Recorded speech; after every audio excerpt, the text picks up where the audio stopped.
Ladies and gentlemen, it is both my privilege and pleasure to welcome you to the HT Brand Leadership Series.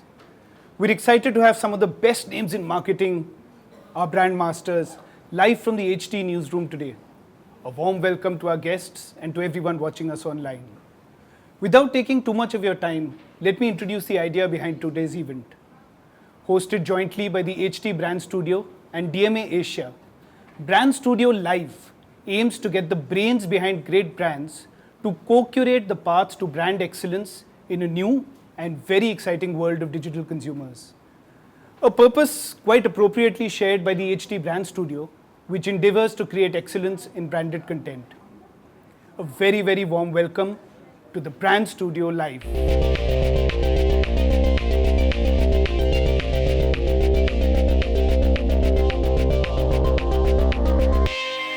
Our inaugural episode revolves around customer journeys and how brands are innovating to match the needs of empowered consumers.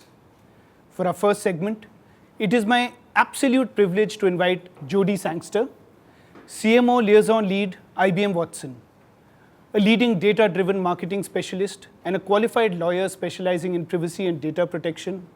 Jodie's extensive experience in the industry spans over 20 years, including roles in the US, Europe, and now in the Asia-Pacific region. Jodie, welcome to Delhi. Thank you. In her segment, Jodie will give us insight on innovating the customer's journey through data-driven insights, AI, and personalization. Without further ado, here's presenting Jodie Sangster.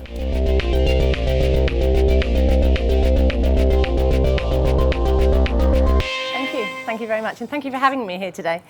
So I'm going to talk briefly about the customer journey and where we've been and where we're going to with the customer journey, and how marketers have changed in their perspective of how they look at what the customer is and the journey that they're taking the customer on.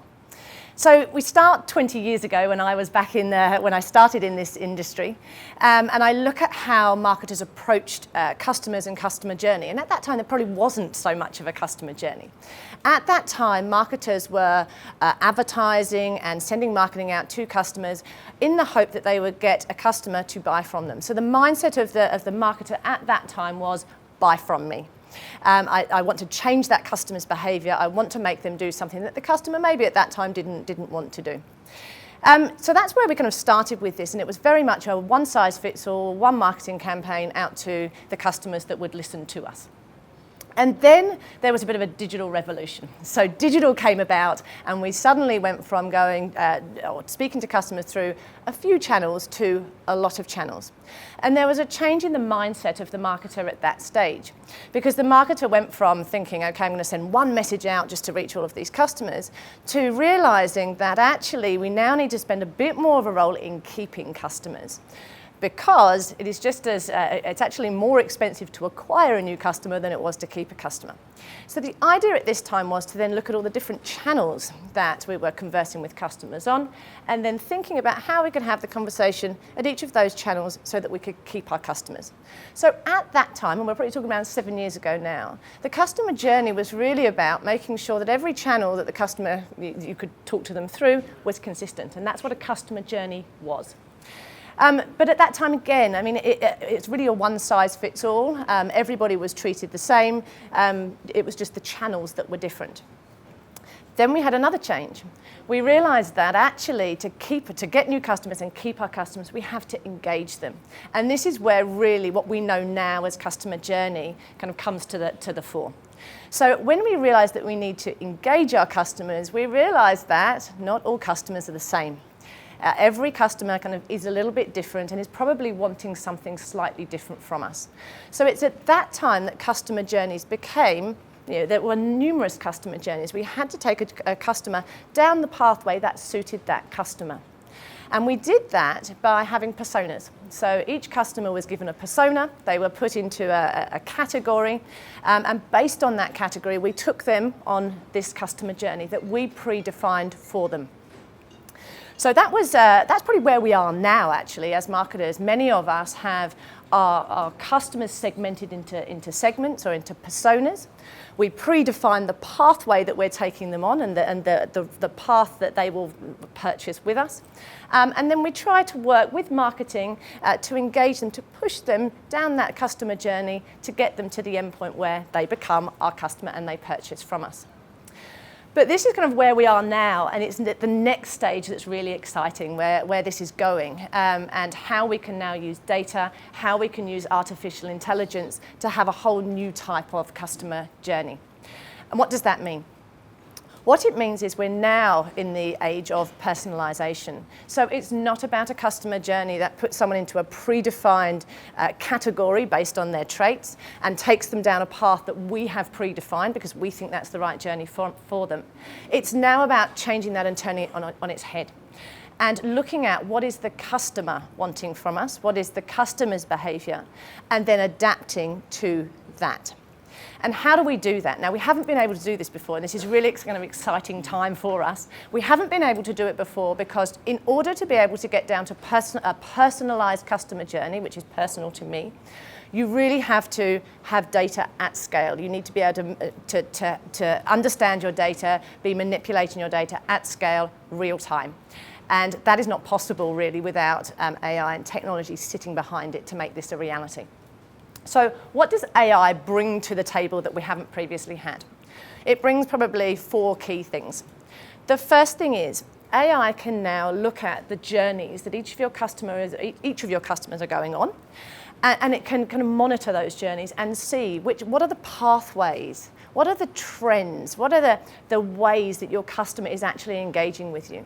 So no longer will you have to have a predefined customer journey that you have made up yourself.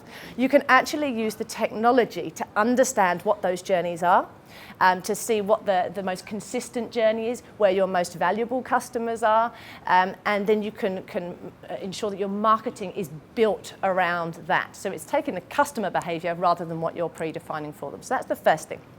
The second thing that artificial intelligence can do for you is understand what normal looks like in terms of a customer journey, and then can be monitoring that. And if something happens in the customer journey that is not normal, it can raise a flag and say, actually, something is happening in this customer journey that's not normal. Maybe the customer is struggling, or maybe there's been an external event which has meant that that people, that they've all gone to a certain part of the journey and something is happening there. So in that respect, AI can then show you where the struggle is so that you as a marketer can make that journey seamless. The third thing it can do for you is process data at scale. So now you can monitor your customer's behavior. So not the category you've put them in, actually what they're interested in.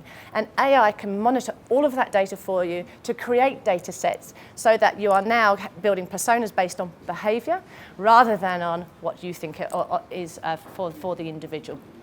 So they're kind of some of the key ways that AI can help in terms of really kind of developing a new way of driving a customer journey that is truly personal to the individual. Fantastic. That was the shortest and the crispest crash course in AI that we could have hoped for. And I was following through what you were saying, and absolutely, that's what the marketing journey has been about. And we are exactly where we are. Ladies and gentlemen, please stay with us. Please stay tuned in because we are returning shortly with our second session. Thanks a lot, Jodie. That was fantastic. Pleasure.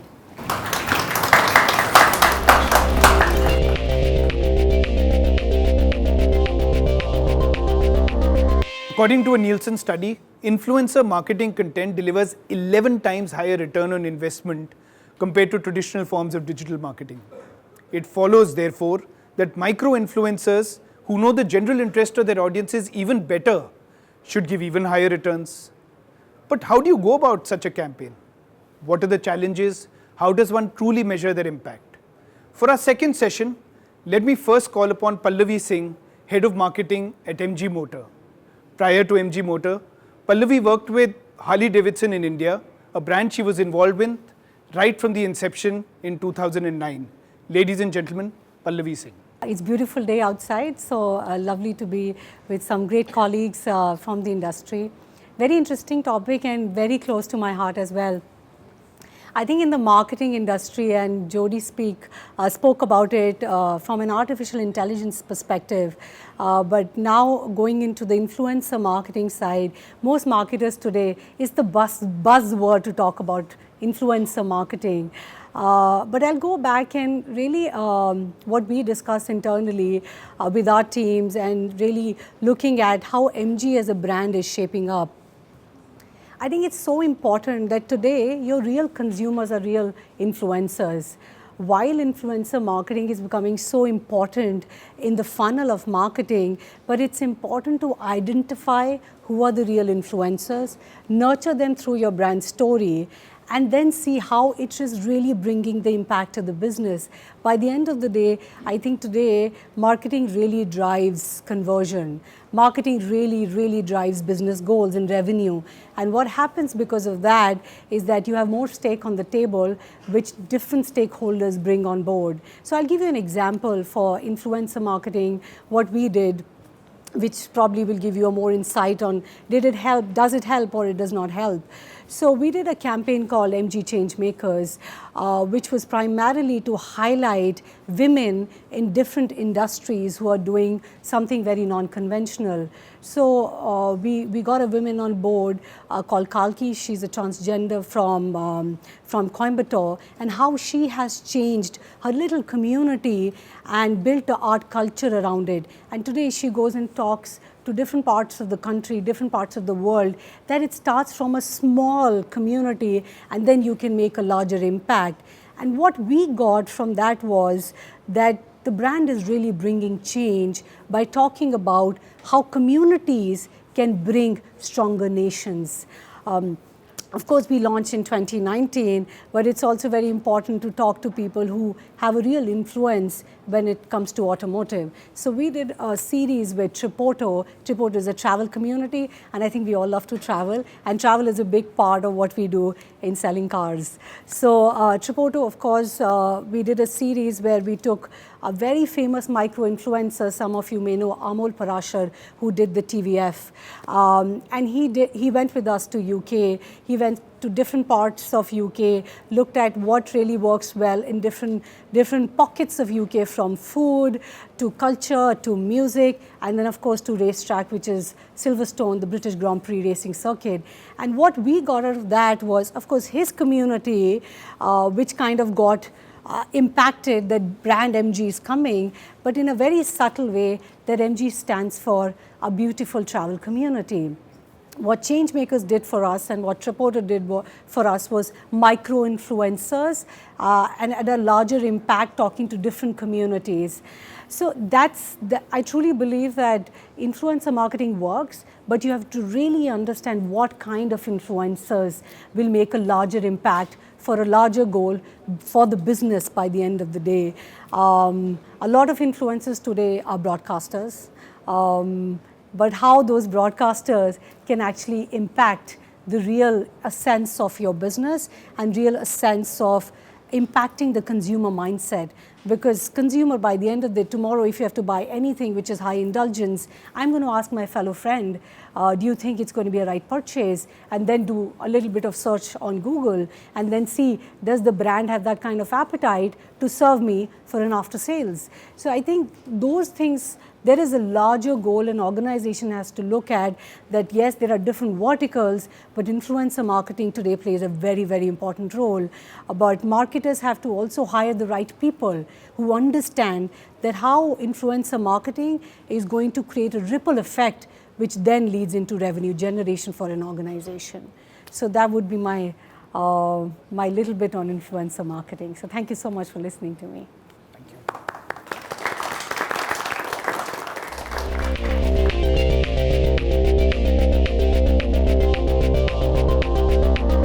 We now move on to our second speaker in this session, Christiane Chatterjee, CCO and Head of Marketing, SAP. With over 2 decades of experience, we thought Krishnan would be the ideal candidate to offer a B2B perspective on influencer marketing, increasing brand advocacy among users, and innovating customer journey with tech. Krishnan, the stage is all yours. I'll frankly confess I don't know a lot about influencer marketing, but if I were to take a guess, I would guess that influencer marketing has little to do with influencers and almost nothing to do with marketing as we know it today. And I'll tell you why I think like that. Today, one belief I have is as marketers, we have lost control of the narrative.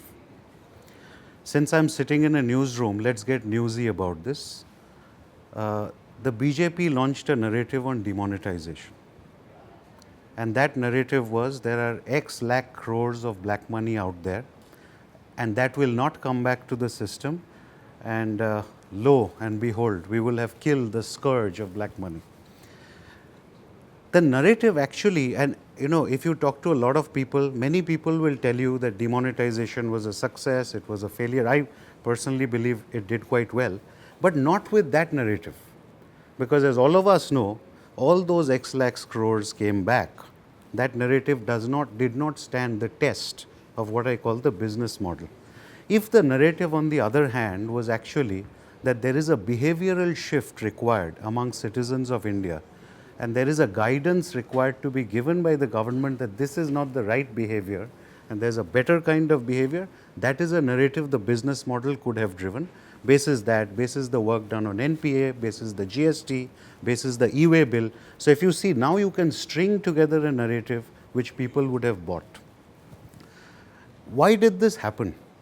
I think where as marketers we lose track of the fact is, I think Pallavi made a very good point. Influencers are normal human beings. And at the end of the day, if the business model does not back a narrative, nobody is going to give you that narrative back.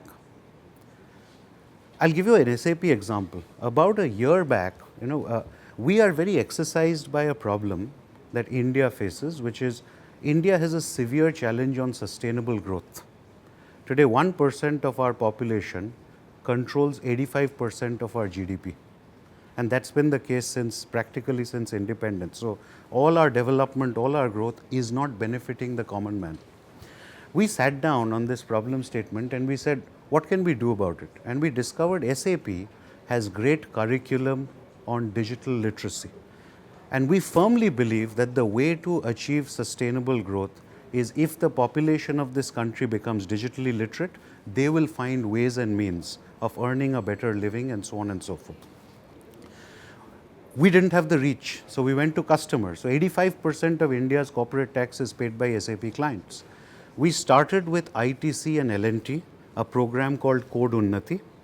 The day Code Unnati was launched last year, it delivered 450 million impressions on social media. This is arguably the largest social campaign SAP has seen in the world. But that would not have been enough. Last Friday, we launched the 500th Code Unnati Center. A Code Unnati Center is set up in a village, and village youth are actually taught digital literacy. We have now covered 700,000 youth. We had set a goal of 1 million by 2020. We have revised that goal to 2 million. And interestingly, because of Code Unnati, SAP's share of voice, which in our competitive set was number 4, over the last 1 year has moved to number 2. This has been an incredible definition of just driving a business model which delivers on the narrative, and with no media spend, nothing but the narrative, we have achieved significant results for the brand. So I do believe, now here is the challenge that I want to present to all my fellow marketers. The challenge involved in doing all this, and that's why I said perhaps influencer marketing has little to do with marketing as it is. Marketing must be able to drive change in the way the business model manifests itself to our customers, consumers, influencers, channel partners, and so on and so forth. Gone are the days when marketing could say, okay, it's got clove oil, and let's shove that in an ad and shove it in your face thrice, and you will believe it, and my business model can do something else, but I don't really care about it. Now, for this to be done, and this is the challenge I put out for the fraternity, the problem in doing this is the single largest competency required today by marketers is not marketing at all, it is leadership. We are a discipline who believe in the future. In fact, I just met a customer recently and we had this discussion that delivery is the past, sales is the present, marketing is the future. Since all of us by nature live in the future, therefore by definition we are distrusted. Nobody who operates the business trusts that vision of the future which has yet to happen. And to me, the definition of leadership is the ability to convince a whole bunch of people who have no reporting hierarchy, no reporting structure with us, that here is an idea for the future, come along with me and we will make it happen. That's leadership. If that competency and skill is not something, that's a code we cannot crack, I really fear that in the age of influencer marketing, all of us will be severely challenged, because we will keep delivering narratives to the market which our business model does not back, and the feedback we will get is exactly like the demonetization example I took. So, that's sort of the piece I could think of, Rameet. Very fascinating points of view from both Pallavi and Krishnan. My question is for Pallavi. So Pallavi, you talked about influencers and your iconic brand MG. Just wanted to find out if you're thinking about leveraging influencers at the initial stage of the launch, or is it something that you think has much value on a continuing basis going into the lifespan of the MG brand itself? Thank you for a great question. Like I mentioned, I think it's very important that influencers are nurtured through the brand story. So, and Krishnan mentioned, I think, a great point on that marketing today is going to be, you have to be future forward, which means influencers you choose are not broadcasters, but influencers who can impact the business as well. So this is part of our narrative, it's part of our brand story when we launch in 2019, that these real people are able to have a ripple effect and influence more people, that MG stands for people, experiences, community, innovation, that we want to be part of the brand story. So it's going to be part of a whole brand story narrative and not one-off campaigns, because that doesn't work then. To Krishnan's point, that then it's not going to be something which business model supports, but it has to be something which really positions the brand in a leadership standpoint and say the brand stands for this. And that's what we want to achieve through influencer marketing. Now, sometimes when I see brands doing influencer marketing, it's seen as very inauthentic. So what can brands do to make influencer marketing look more credible? I think a good way to answer that is, if you look back at your business model, right? Let's take low-cost airlines. So Indigo, for example. I think Indigo built great influence because Indigo said, I'll get you there on time, it'll be hygienic, clean, etc., but I'll not give you lots of other stuff. There's no food on tap, there's no business class. I think brands, the minute the brand senses that my narrative is linked to the business model itself, and there are choices that we make, there is a muscle I will pull on your behalf, but that also means there was another airline simultaneously who tried to fly at a low-cost price but give you, a royal experience, and we know what happened there. So I think if the brand does not back the business model, and if the people responsible for the brand do not understand the trade-offs and the choices that the business model make in order to position the brand, you can never be authentic. Just to add to Krishnan's point, I think authenticity is through the culture of the organization. I think whether it's the brand is authentic, is built by the people who work in the organization. And it's also very important that you really understand that by the end of the day, you're talking to the end consumer, and that end consumer sits in your office as well. So if you truly believe that the culture stands for this and the brand stands for it, then you have to go gunning outside, because authenticity is not built overnight. It takes ages and decades for a brand to go out and say, I stand for this. And in every vertical, whether it's sales, marketing, service, your external stakeholders, and I think the external stakeholder, which is the person who's actually delivering your product, is the true brand custodian. So whether it's to do with picking up your phone or picking up a garment from a retail store or picking up a car or a motorcycle, the end salesperson, if that person does not understand what the brand is all about and starts selling it, then your authenticity is gone. And that's what I think most brands miss out from an authenticity point of view. Marketers in their room sitting, this is what the brand stands for and this is what I want to do. But the sales guy on the floor is just busy selling what he wants to sell. So I think there is a lot of responsibility on marketers today, and not just salespeople, but we are real salespeople today. If you're not able to cascade that effect of the passion marketers have down to the salesperson who's selling the product, then we have failed as marketers. I think that whole journey is very important, and we have to take onus of that.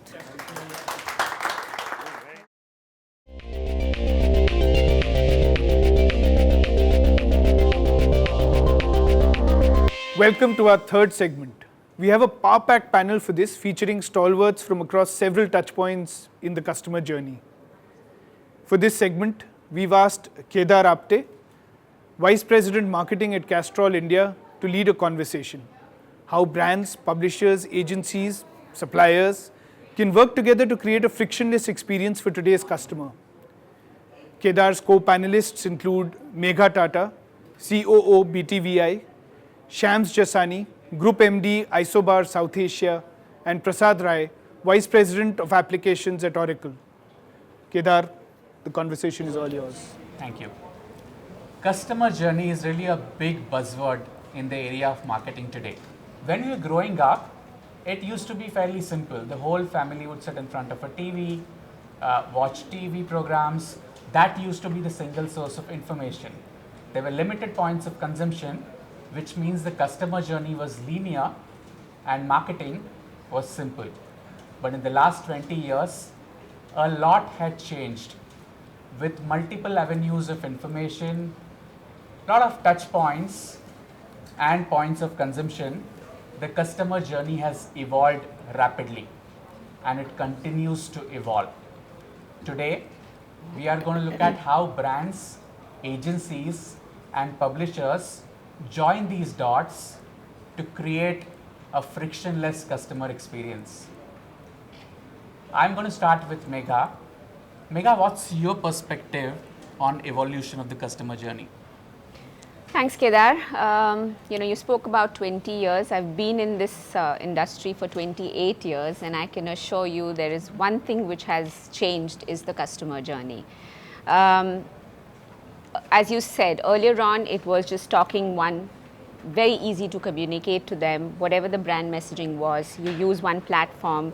It's simple. It was less complicated. From the time when one DD channel was existing to about 800 odd channels today on television itself, and multiple other digital platforms emerging, the customer journey has become far more complicated. It's not easy now to communicate to the customer unless you have thought through all these touch points. I think one of the challenges all marketers probably are facing today is that not only is it to how do you reach to that customer, communicating, but to have a consistent communication or a consistent messaging to reach that customer who they want to reach out to. I've been in the media industry as a publisher. I can talk to you, but the fact is that when you own a brand, there's a brand owner's perspective which you have to have. So you need to understand, you want to identify what the brand stands for. That's the starting point for any brand, irrespective of the platforms. And the entire journey which you are going to spell out for that brand needs to be so well thought through that there is as less friction possibilities in that journey to reach the customer. But as a publisher, I can speak more confidently, because that's been my experience, is that when you are creating a communication to reach out the customer, it's become that much more tougher today because there are multiple touch points in terms of the avenues where the customer is reaching. So for example, today, I represent BTVI, it's Business Television India, it's a business news channel. And again, it also depends on the brand in which life cycle of the journey you are going to be talking to the customer. So when you're a leader brand, you have a different set of approach to reach the customer, but if you're a challenger brand, then you have a different kind of an approach. So BTVI being, for example, a challenger brand in the market, it's one size could not fit all. So the challenge was really that how do you sort of reach out to the consumer? If the consumer is not able to come to you, that is a challenging area which you're addressing. So why don't you reach out to where the consumer is? So for example, prior to our approach to reach out to the digital consumer, wherein we went through a research analysis, because I'm a big believer of understanding the customer and understanding what the needs are. And through the research, we figured that there is a need gap which exists, which we tried to bridge by partnering with certain digital platforms. So it's like if the customer can't come to you, you go to where the customer is. So we partnered with a lot of platforms, things like Hotstar, Jio, or digital trading app platforms like IFL or Axis or Kotak. What happened in that is that audience already existed, that universe existed, consuming the kind of content that which we were keen to convey to them. And through this exercise, prior to the partnerships, we were reaching to about, say, 200 odd million individuals. By partnering with such platforms, we're reaching to more than 500 million individuals. So you almost doubled the reach in that sense to reaching those individuals. What it just says is that, you have to keep evolving and accepting the fact that change is the only constant. And if you are, you want your brand messaging out there, you want the communication to be consistent all through those touch points, you have to work with those platforms where your audiences are. So, there is no black book out there where there is a certain rule where you say, okay, this is how it's going to be, because what works today might not work tomorrow, just like what worked yesterday doesn't work today. So I think the evolution of the journey is something all the brand marketers need to accept. As a publisher, is definitely our challenge, but you as a marketer, you would understand that how do you communicate your brand further to these touch points is something which is going to be that much more challenging. And I think I just want to wind up by saying that as we go along, I think one of the parameters of evaluating performance of these brands is the new buzzword, so to speak, is the D2C, that is your direct to consumer. How is each brand reaching to that consumer through these various touch points, and how does that get captured in terms of data? And like we heard earlier Jodie speak about, and maybe AI is going to be a part which will play a key part in this journey as well. Thanks, Megha. I think that was great. Megha spoke of multiple touch points, and of course in today's world, digital is a very, very prominent channel. My next question is to you, Shams, and that question is, digital is being used to build brands, but how can digital be used not to only build brands, but to transform businesses? I think that's an amazing question, and I think let me just start off by laying a foundation of where we are in India today. You look at the explosion over the last 2.5, 3 years of how digital has really transformed not only marketing, but generally our lives. Whether you talk about the geo revolution and the data that it's bringing forth, and hence now I think this was Rajan Anand said that we consume more data than US and China across the world. That much how much data we actually consume in India. So that's what's really happening. The digital revolution is touching everyone's lives. It's not just about marketing alone. So yes, marketing, absolutely. 17 years of digital marketing experience is something that I have, so I understand that part. But I think now digital in India itself, and not just a global buzzword, is here to change how we do business, how we really interact with our consumers, and how do we actually make them a part of our journey for the brand and the product itself. Earlier, we understood what a consumer wanted, the consumer journey as such. Very important, of course, from a marketing perspective. But I think digital has evolved now to take that consumer journey, and people like us who are digital marketing specialists are taking their understanding of that consumer and really using it for brands and businesses to create newer ways of reaching out to them, newer ways of creating businesses. To give you an example, there is a brand called Glossier, which is about 2.5, 3-year-old brand in the United States. It's a makeup brand, and so makeup is a very legacy kind of a brand. There are lots and lots of makeup companies. Glossier has come out in the last 3 years. I think it's about $1 billion valuation, and it's created brands using consumers, using their, at a mass scale. So I think Jodie pointed this out, at how do you start understanding the consumer, using them not just to speak to them on your brands, but using what they are saying to create those brands. And I think that's where the world is moving towards. They are your best advocates. They understand what they want. How are you going to use that data and understanding that consumer journey to really make a change to your business? And I think that's really a key focus as digital marketers that we need to bring in, is that with e-commerce, with how, so for example, again, the geo revolution on voice that is going to happen, these are going to intrinsically change how people behave. And how are you going to actually use that to really take that brand forward? So I think a lot of the legacy brands also need to understand that. The legacy brands are slowly waking up to the fact that they need to go through this transformation process. They need to use this understanding of consumers to change the way their businesses, their processes, their products are really going out into the market, and how can they use and understand those journeys. And that's where we play a big role. We understand consumers, we understand data, we understand how to use AI. How do we actually get all these together, go to a marketer and say, okay, it's not just about the next message, but how are you going to use digital as a bedrock of everything that you're doing? And that's really of the future, and that's where we actually want to go towards. So I think that's a short answer on that. Thanks, Shams. I think digital is really transforming the way we work, isn't it? Absolutely. And I think technology is a big enabler for that to happen. And we have Prasad with us today.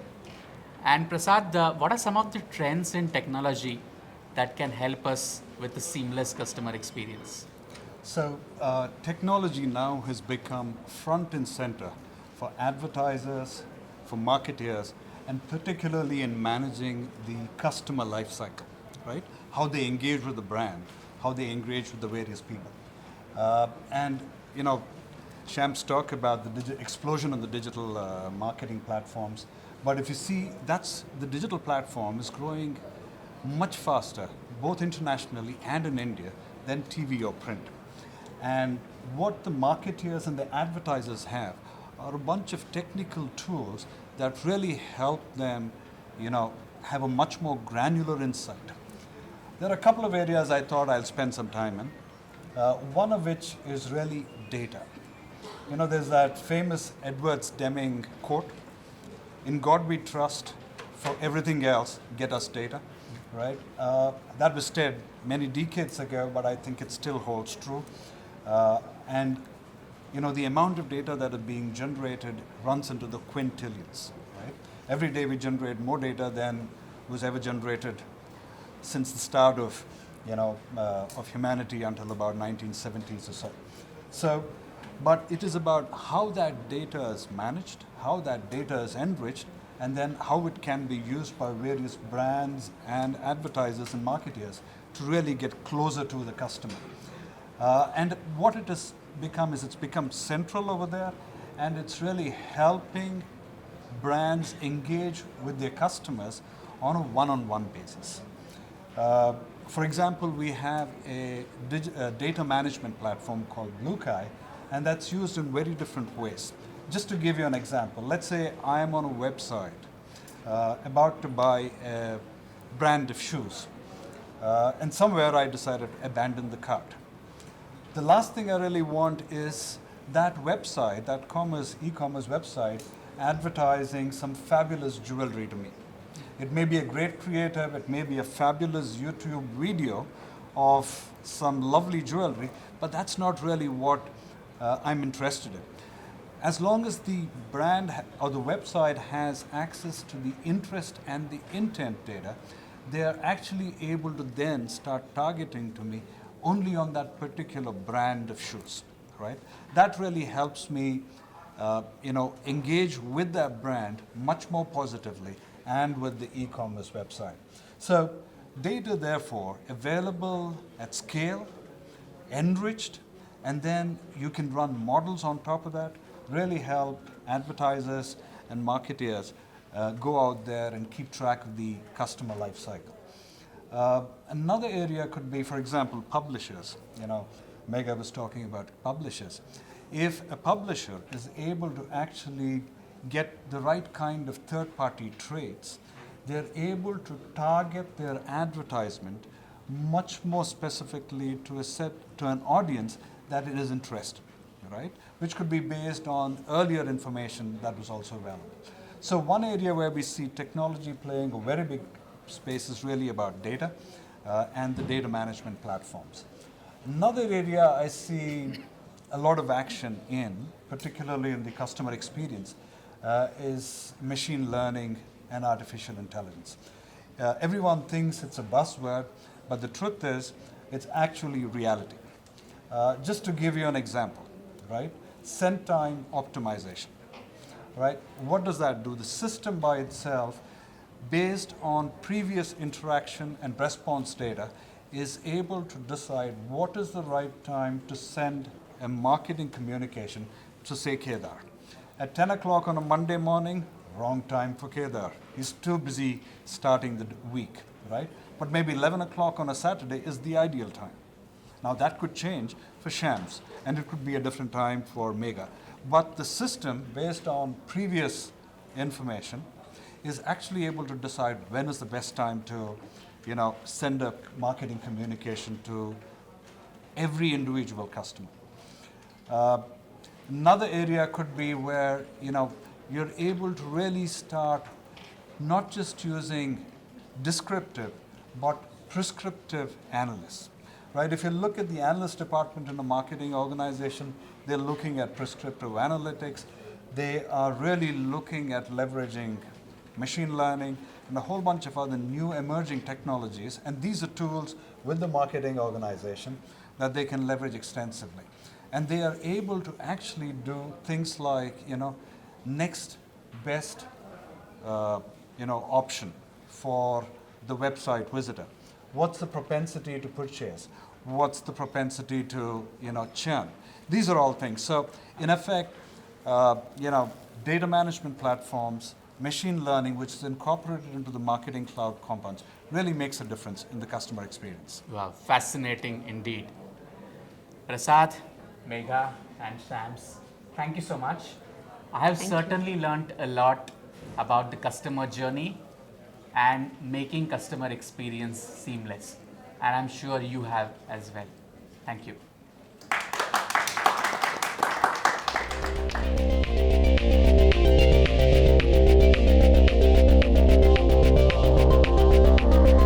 Our last segment today tries to answer a question we've all asked as marketers.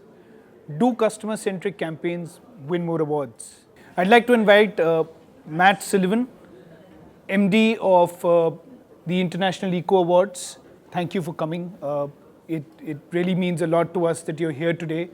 Matt specializes in working with creative agencies and dealing with insights, creative effectiveness, storytelling, and of course awards. Matt, over to you. We'd like to know what wins awards. Thank you. Wow, what wins awards? Well, it's been a fantastic morning and it's been inspiring to listen to so many amazing brand marketers here today. So I'm a slightly oddball of a panelist in that I run awards, I'm not a marketer, but I do have access to hundreds and hundreds of award entries each year. So I get to understand the story behind them and what makes them effective. And let's concentrate on the word effective as well, because I think usually awards position themselves in one of two camps, either the creative camp or the effectiveness camp. And so let's talk about what's actually getting results for clients in the effectiveness awards. So the big thing that we've seen over the past few years is the role that data's playing, especially when linked to the customer journey. But we've seen that evolve, particularly over the last year or so. So I would say that data has grown up. It's become a lot more mature. It's now more sophisticated than ever, the role it plays in campaigns. But I'd say equally it's become more subtle. And by that, I think we're seeing less kind of gimmicky uses of data. I think brands and agencies are more concerned than ever about turning customers off with that kind of creepy use of targeting.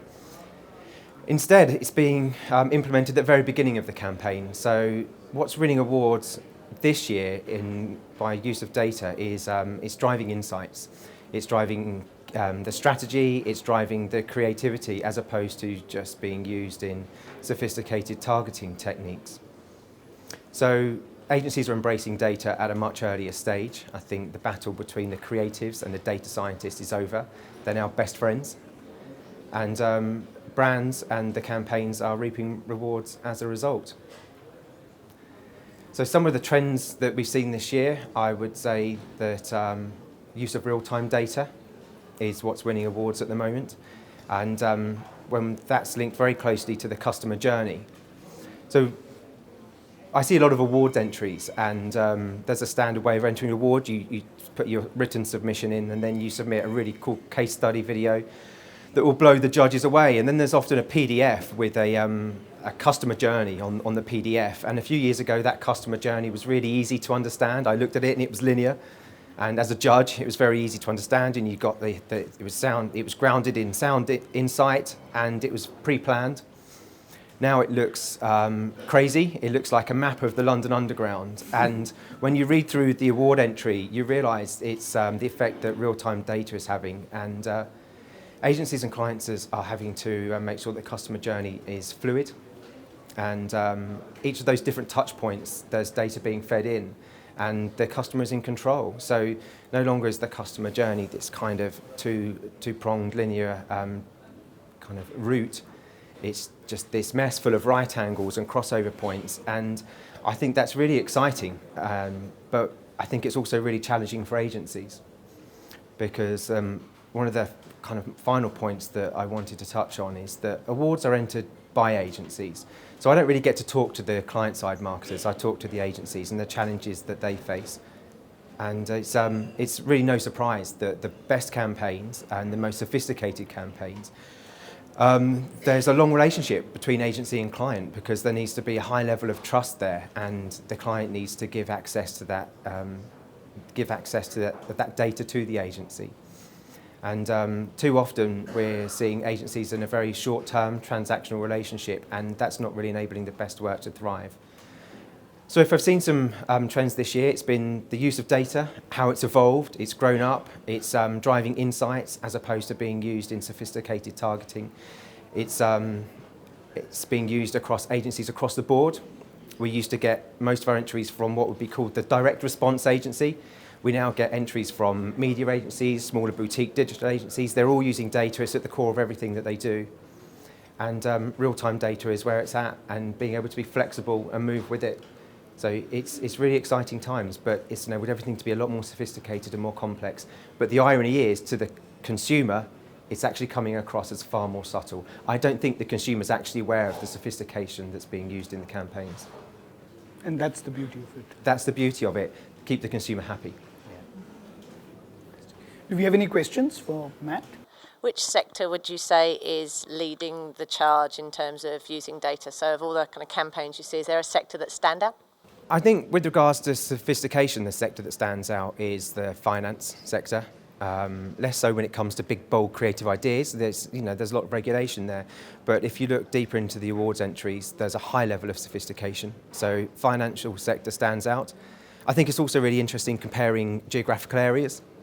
So the United States, for example, tend to have very big, sophisticated campaigns, and the smaller countries are more a defined culture, maybe less so, but big, bold, brave ideas. So I tend to see the trends more apparent between geographical areas as opposed to sectors. Thank you.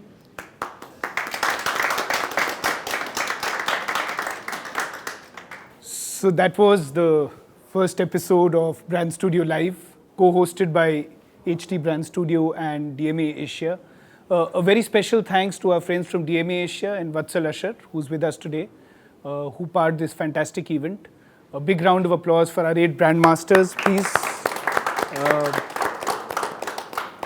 Who took out the time to be with us and share their insights and their experience in this wonderful newsroom today.